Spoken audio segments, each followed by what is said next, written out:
చెప్పాలి అనుకున్నాను. కానీ సగం చెప్పేసరికి నాకు లైవ్ అయిపోయి టైమింగ్ అయిపోయిందని చెప్పేసి నేను చెప్పలేదండి.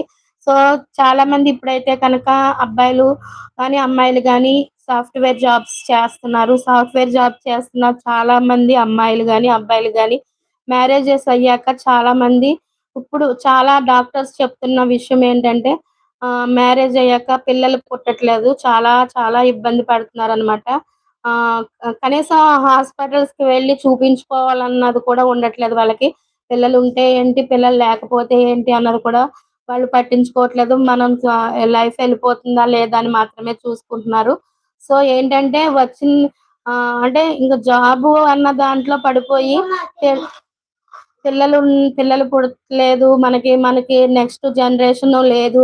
మనకి రేపొద్దున వారసులు లేరు అన్నది కూడా వాళ్ళు పట్టించుకోవట్లేదనమాట. సో, ఇంకా ఏంటంటే ఎంతసేపు జాబు మనం సంపాదిస్తున్నామా లేదా? ఈ ఈఎంఐలు కట్టుకుంటున్నామా లేదా? సో, అంతవరకు మాత్రమే ఆలోచిస్తున్నారు. ఈ సాఫ్ట్‌వేర్ జాబ్ చేసే అబ్బాయిలు గానీ, అమ్మాయిలు గానీ, మనం అనుకున్న ఫుడ్ తింటున్నామా? మనం అనుకున్న టూర్స్‌కి వెళ్తున్నామా?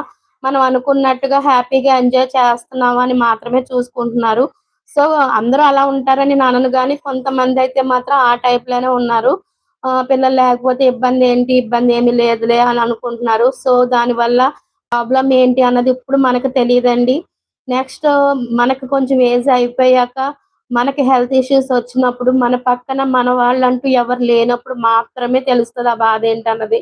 సో, కాబట్టి ఖచ్చితంగా పిల్లలుండాలి అన్న విషయాన్ని మర్చిపోవద్దు.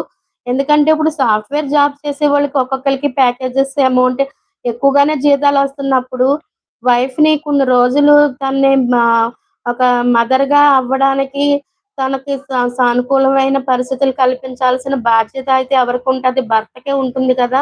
అది ఎందుకు తీసుకోవట్లేదు హస్బెండు?